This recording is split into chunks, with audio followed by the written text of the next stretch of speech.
What's going on, beautiful people? And welcome back to another comic book review video. I'm your majestic CEO for SuperCliff, and if you guys are new to this channel, then do me a solid by smashing that like and subscribe button, and also hit the notification bell so that you'll never miss out on an upload, and so that you'll always be kept up to date with your favorite top tier comics happening in the comic book world. And today, folks, we are back at it with the much anticipated issue, which contains the first magic moment of the new Man of Steel and Superman Son of Kal-El, issue number 5, written by the extremely talented Tom Taylor, with the art by Jon Kent. And guys, if you haven't been keeping up with the series, then definitely check out the playlist within this video's description. It'll help catch everyone up on what's been happening. Now check it, folks. Right off the cusp of being bombarded with an energy overflow by his current enemy, President Bendix, Jon Kent immediately rushes to action worldwide, and Superman is more of a super than ever before. However, with all of his great power, Jon Kent cannot save everyone, but that won't stop him from trying, for he's Superman, and he's not going to let anyone or anything impede him from fulfilling his duty. But how much can Earth's new Superman do before the Man of Steel buckles? And when he does, who swoops in to save Superman? Thus, without further ado, let's get this show on the road. Alrighty, folks, so our story is picking up with Superman, also known as Jon Kent. And right now, he feels like he just took a full direct blast of a solar flare, as he is feeling supercharged. Now, there are some advantages to this, as he becomes extremely powerful, but there's also a downside to this, because he has no way of being able to control it. His hearing is going haywire, and he can hear the cries of every person around the world wanting help. And he knows if he opens his eyes, he will be able to see things that his mind just won't be able to comprehend. Basically, in this instance, everything is heightened. Everything is on the maximum level, because President Bendix has pushed Jon's powers to the absolute limit. Now, this situation should be overwhelming, but Jonathan refused to be overwhelmed. He refuses to lose control. Therefore, he's going to take this power and is going to help every single person that he hears. He's going to do everything that he possibly can, whilst hoping that maybe this will in some way able to wear him down, as a means of containing himself before he erupts like everyone else who Bendix is supercharged. Thus, he starts one by one, starting with the individual he just saved, the man that was on fire, the man who exploded. Superman grabs him and he takes him to our Flash, to Wally West, dropping him off in Central City. Superman lets Flash know that this metahuman needs to be looked after, and then he flies off. With him being so vastly overpowered, he just has to keep going. He has to keep moving, and this takes him all over the world, flying his way to Eltranek, Luxembourg, and he rescues as many people as he can, as half the city goes underwater. He's moving so fast that only the Flash could be able to see him. He is rescuing as many people as he can, but he also has to be extremely careful because he is so powerful, and right now he could easily just fly through somebody, kind of like in The Boys. That scene was amazing, by the way, but I digress. He could literally just rip someone in half if he is not careful. And so after he finds his way to Africa and then to Costa Rica, Central America, helping a little girl that just found herself lost in the jungle, he makes his way to a hospital where they are just overburdened and they have no way of getting patients to other hospitals.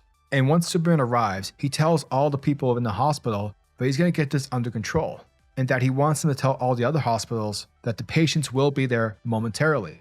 And this is where we see him take an unfinished bridge and put everyone on top of this bridge, carrying it to the other hospitals. But in the midst of it, he's recognizing that this bridge is feeling a little bit heavy, and for him that shouldn't be a thing, but he is feeling some kind of fatigue. So as he brings it down upon the next hospital, and with everyone getting off, one of the doctors recognizes that something is going on with him, as Superman is not looking 100%.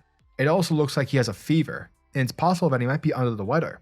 And even Jon is beginning to recognize this. But as the doctor comes over and tries to check on him, he tells everyone to just back off, saying that he'll be just fine, and he goes off flying. And this is where he goes to rescue somebody else, but as he goes to rescue this guy, he grabs him and he accidentally breaks the guy's arm. And so he goes to apologize, but this is where his powers, they are just all over the place. He can hear so many things happening, people screaming, and his eyes are just about to explode with heat vision. And so as Jon just tries to chill and relax, trying to get everything under control, this is where he sees Ari coming in to let him know that Jay needs some help.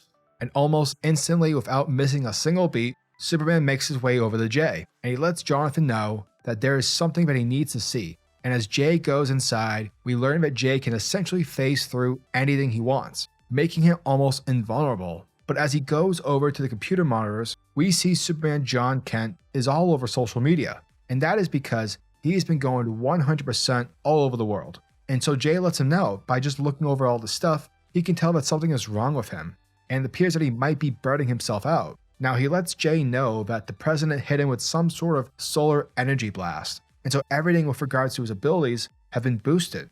But now everything is fading. Jon lets him know that this happens to people, it doesn't happen to Superman. But Jay counters that with, how does he know that? How does he know how exactly this is supposed to work? Because Jon is not fully Kryptonian like his father. In fact, he is the first ever Kryptonian/human in all of existence. He is simply the first and the only of his kind. Jay tells him that he needs to just give himself a break and try not to live up to his father's mantle. Take a chill pill, chill and relax. Because at this rate, it looks like he's about to hurt somebody. And so he needs the world's trust. And if he's out there accidentally incinerating people, that would be extremely bad. And it definitely would not look good for him. So if Jon Kent looking extremely exhausted, he goes to lay down on the couch, and Jay takes some noise-canceling headphones and puts them on his head, blocking out everything. And this allows him to get a little bit of shut-eye. Thus, we pick up 9 hours later, with Jay still standing over Superman. Jonathan lets him know that he feels a bit better, and with not him currently hearing every single voice on Earth, his senses aren't appearing to be overloaded. He's back to normal. But after learning that he was out for 9 hours, he feels a little bit guilty, because at the end of the day, there are so many people out there who need Superman's help. But Jay lets him know that out of all the people out there, he wants him to know that he is the one person that he doesn't need to worry about. He is the one person that does not need saving. And that's because of his abilities. He can't get hurt. And so while Jonathan's out there, feeling like he needs to protect the entire world, he wants Jon Kent to know that he doesn't have to worry about him. And this is where we see the kiss. We see Jonathan and Jay doing the stuff. They kiss for the very first time. And after they are done kissing, Superman hears something. He hears an armed robbery. And so he tells Jay that he's going to be right back. Now Jay feels a bit self-conscious about this because, they just kissed.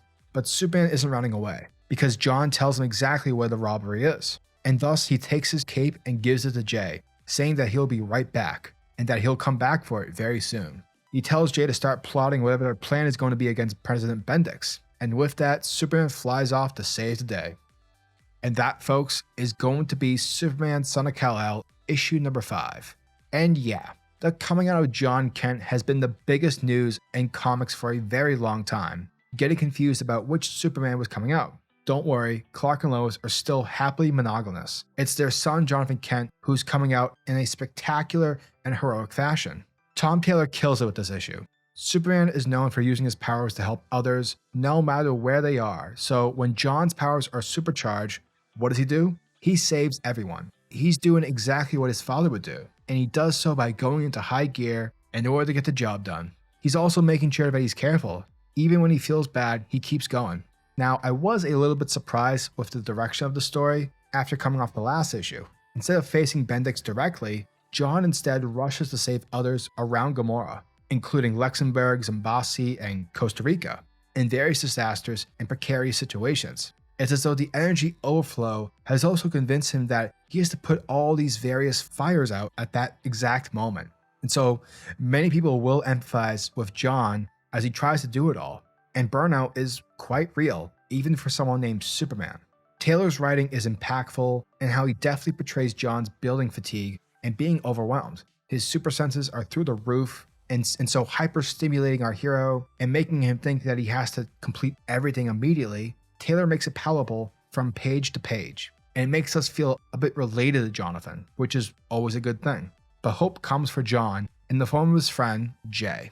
Jay comes to Jon in his moment of need in such a poignant way, and the relationship developing between these two will be meaningful for readers to see unfold. And yes, this is the historic issue where Superman officially comes out as bisexual, along with sharing a kiss with Jay. And honestly, the moment leading up to it and the effect it has on Jon is wonderful to watch. Jay is a great character. He's basically the modern day Lois Lane, and it's clear that both Jon and Jay are perfect for one another. Plus, he has cool powers.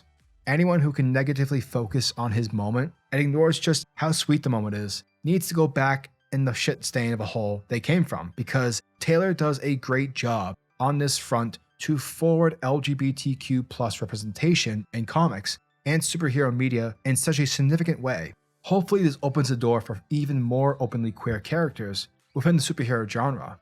The art by John Timms remains fantastic and memorizing. There's an incredible amount of attention to detail, particularly when Jon is in the various countries, and he continues to do a great job at showing Jon's emotional anguish among his facial features in order to complement Taylor's writing. The color work with hi-fi is also rich, using as many colors and shades as possible, and even the most mundane and intimate scenes. Overall, it's a beautiful display of art for this moving story. The letters by Dave Sharp are also pretty good. They're always in place and never intruding on the action. Plus, the use of sound effects is excellent and creative. Overall, they are a great cherry on top. This is a masterfully moving issue that gets even more to the heart of Jon Kent and his motivations. With beautiful art by Timms and hi-fi, a relatable story about burnout from Taylor, and great lettering by Sharp, this is an issue that readers, new and old, won't want to miss. Folks, I cannot recommend this series enough, and this issue. Definitely check it out. Superman Son of Kal-El, issue number 5, gets a 9 out of 10.